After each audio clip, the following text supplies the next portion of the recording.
Hello everyone, मैं Amit Shukla रीमेट online classes में आप सभी का हार्दिक स्वागत करता हूं। जैसा कि मैंने बताया था कि क्लास आपकी कंटिन्यू रहेगी, तो आज मैं रीजनिंग के सिलेबस में चर्चा करूंगा कि रीजनिंग में कौन कौन सा टॉपिक है और कौन सा टॉपिक हमारे पेपर के लिए महत्वपूर्ण है और किस एग्ज़ाम के लिए महत्वपूर्ण है। चलिए देखते हैं। जैसे कि आपको पता है, रीजनिंग को हम दो भागों में पढ़ते हैं।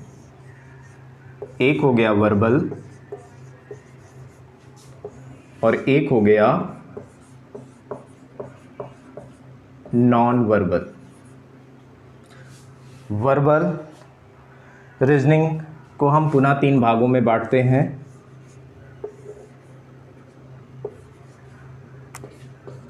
पहले भाग का नाम है बेसिक, एनालिटिकल और थर्ड है लॉजिक।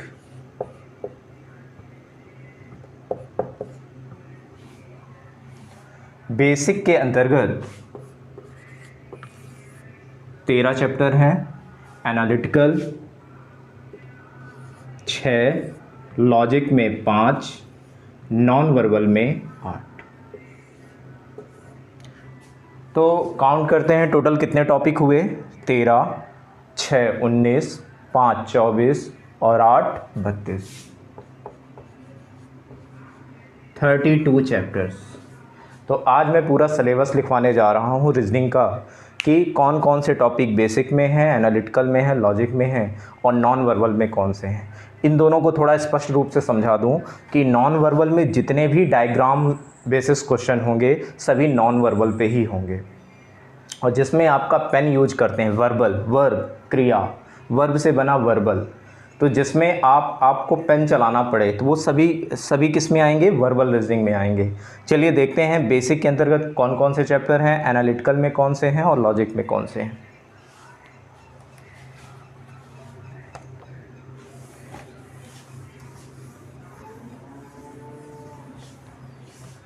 पहली हेडिंग रहेगी बेसिक।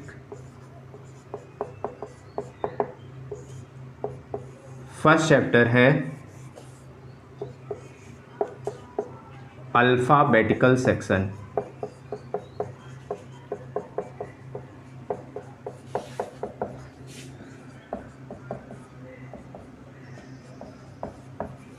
अंग्रेजी वर्णमाला।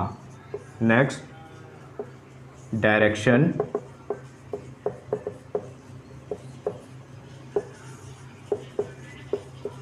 Blood relation,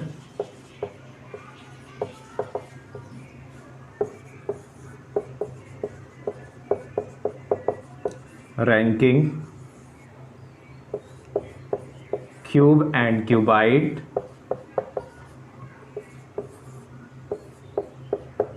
dice, clock, calendar,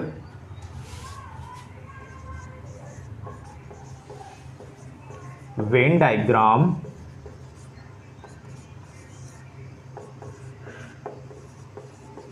number series,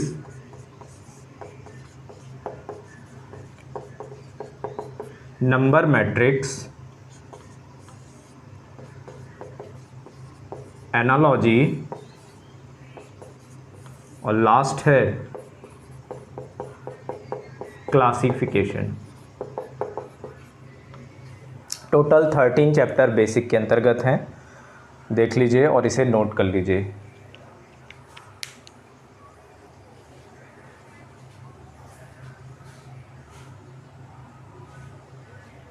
आगे देखते हैं analytical.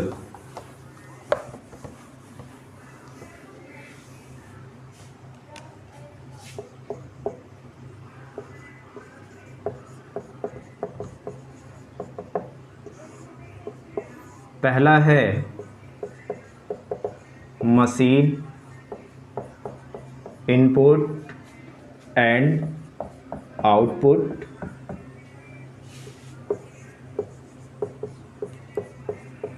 सिलोरिज्म, puzzle,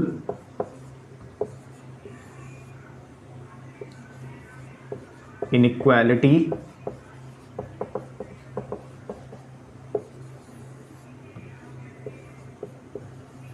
data sufficiency,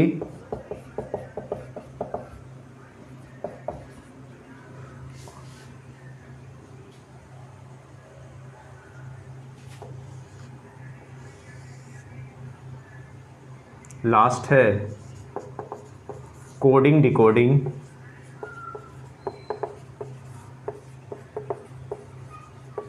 binary.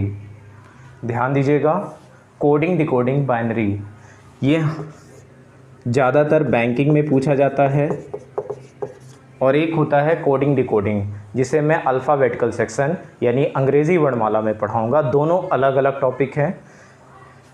Machine input and output ये केवल बैंकिंग में आता है, डाटा सफिशिएंसी बैंकिंग में आता है, बाकी जो हैं सिलोरिज्म, पजल्स, इनइक्वालिटीज़ सभी एग्ज़ामों में पूछे जाते हैं। हाई लेवल का हो जाएगा तो बैंकिंग में रहेगा, नॉर्मल रहेगा, मीडियम लेवल का होगा तो आपका रेलवे में मिल जाएगा, एसएससी में मिल जाएगा या एमपी व्यापम में मिल जाएगा।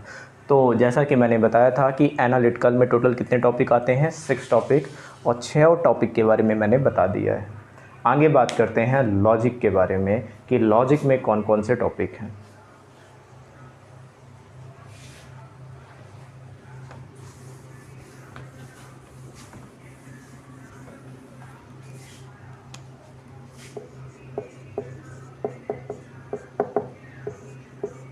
पहला टॉपिक है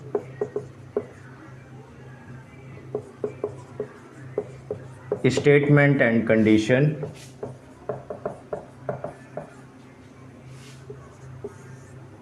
नेक्स्ट है स्टेटमेंट एंड अजम्पशन, कथन व पूर्वानुमान, स्टेटमेंट एंड आर्गुमेंट, कथन व तर्क वितर्क, statement and course of action, कथन व तुरंत कार्यवाही,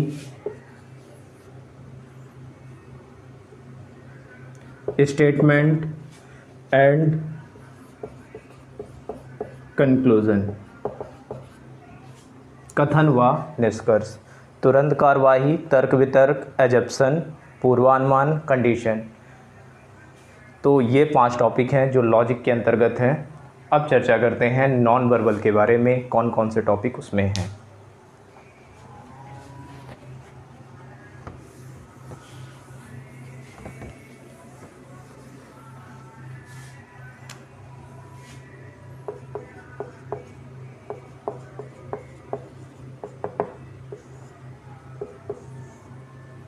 पहला है figure counting,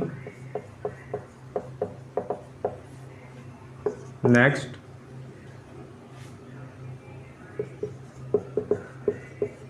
mirror image and water image, third है paper cutting and folding,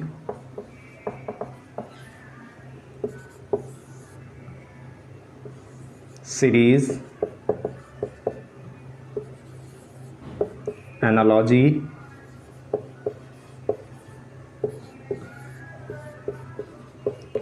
classification,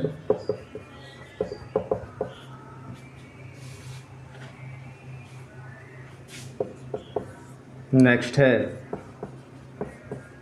completion of figure,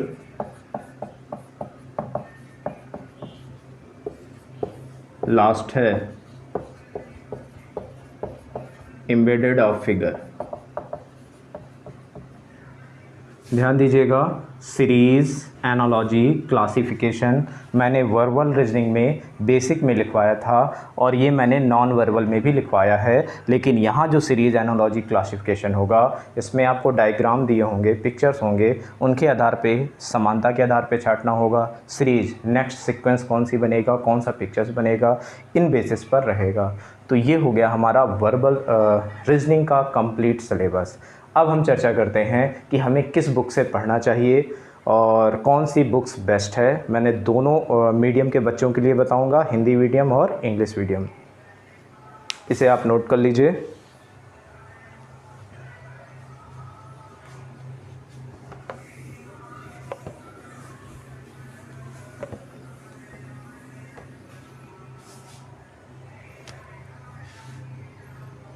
अगर इंग्लिश मीडियम की बात करें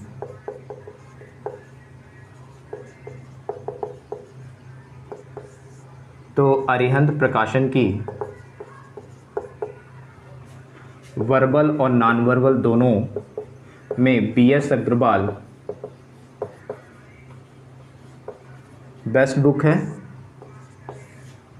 और अरिहंत की ही वर्बल और नॉन वर्बल में RS अग्रवाल की भी आती है,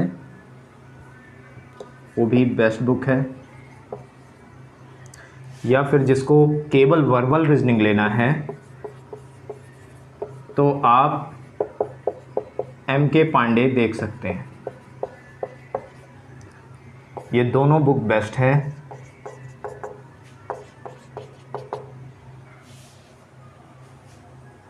इंग्लिश मीडियम के छात्रों के लिए बेस्ट बुक BS अग्रवाल सबसे अच्छी बुक है। आपको पूरे टॉपिक मिल जाएंगे, वर्बल के भी, नॉन वर्बल के भी। अब चर्चा करते हैं हिंदी मीडियम वालों के लिए।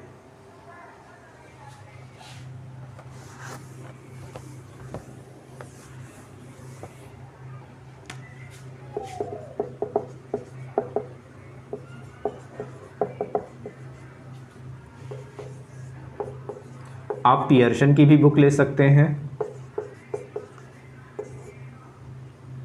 या बूस्टर की ले सकते हैं। विजय शंकर एक राइटर हैं, इसमें आपको वर्बल प्लस नॉन वर्बल दोनों मिल जाएगा। पियर्सन में भी वर्बल प्लस नॉन वर्बल दोनों मिल जाएगा। और सबसे बेस्ट मेरे पास भी है ये मास्टर रीजनिंग।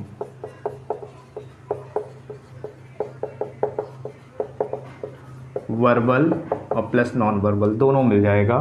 पियर्सन और मास्टर रीजनिंग बेस्ट बुक है। ठीक है, तो आज मैंने चर्चा किया कि हमारे रीजनिंग में क्या क्या सिलेबस में है और हमें किस बुक को प्रेफर करना चाहिए। नेक्स्ट टॉपिक रहेगा अल्फ़ाबेटिकल सेक्शन। अल्फ़ाबेटिकल सेक्शन पढ़ाने से पहले आपको कुछ ध्यान रखना पड़ेगा कि जो आपसे अल्फ़ाबेट्स आते हैं A से Z तक, सबकी आपको नंबरिंग ज़रूर याद होना चाहिए। मैं इसके लिए कोई ट्रिक बताना उचित नहीं समझता हूँ, क्योंकि अल्फ़ाबेटिकल सेक्शन एक बहुत बड़ा टॉपिक है और उसके अंतर्गत बहुत सारे टॉपिक आते हैं। तो मुझे ऐसा लगता है कि आप सभी की नंबरिंग याद कर लें, और नंबरिंग कैसे याद करना है वो भी मैं आपको बता दे रहा हूँ। आप 5-5 का ग्रुप बना लीजिए, ABCDE, इस पे नंबरिंग लिखिए और इसकी प्रैक्टिस करिए। जब ये आपकी प्रैक्टिस हो जाएगी 1A 2B 3C 4D 5B, तो इसके बाद नेक्स्ट पे चलिए। नहीं, इससे पहले आप 1A 2B 3C 4D 5B इसको पढ़ने के बाद आप रेंडमली बोलिए, जैसे E किस नंबर पे आएगा 5, C किस नंबर पे आएगा 3, ऐसे करते हुए 5-5 बना लीजिए। टोटल 26 लेटर होते हैं। 5 सीरीज ऐसे बनी होंगी। जेड तो आपको ऑलरेडी याद हो जाएगा, 26 नंबर पे है। तो आप इस तरह अपनी नोट्स पे बना सकते हैं। 6F 7G 8H 9I 10J 11K 12L 30M 40N 15O 60P 70Q 18R 19S 20T 21U 22 V 23W, 24X और 25Y और 26 में आ गया Z। इसकी आप प्रैक्टिस करिए, पहले इसमें अभ्यास करिए। अगर आप पूरा पढ़ेंगे एक साथ तो भूल जाएगा। पहले इस पे अभ्यास करिए, इसके बाद फिर नेक्स्ट, फिर नेक्स्ट, फिर नेक्स्ट। इसको करने के बाद आप इंग्लिश बुक का कोई भी पैराग्राफ उठा लीजिए, कोई छोटा सा। जैसे मैं बोलूँ I am reading,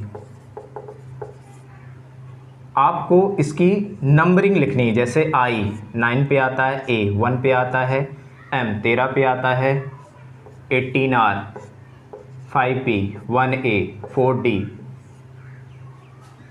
9I 49 7G numbering, ताकि आप जैसे भी कोई अल्फ़ाबेट्स उठाएं आपके दिमाग में वो अल्फ़ाबेट के साथ साथ आपका नंबर भी याद होना चाहिए। तो आपको अल्फ़ाबेटिकल सेक्शन पढ़ने में काफ़ी आसानी होगी। चलिए आज के लिए फ़िलहाल इतना ही। नेक्स्ट क्लास आपकी अल्फ़ाबेटिकल सेक्शन की ही होगी और इसके साथ ही मैं मैथ्स का सिलेबस थोड़ी देर में अपलोड कर दूंगा। आज के लिए इतना ही, धन्यवाद।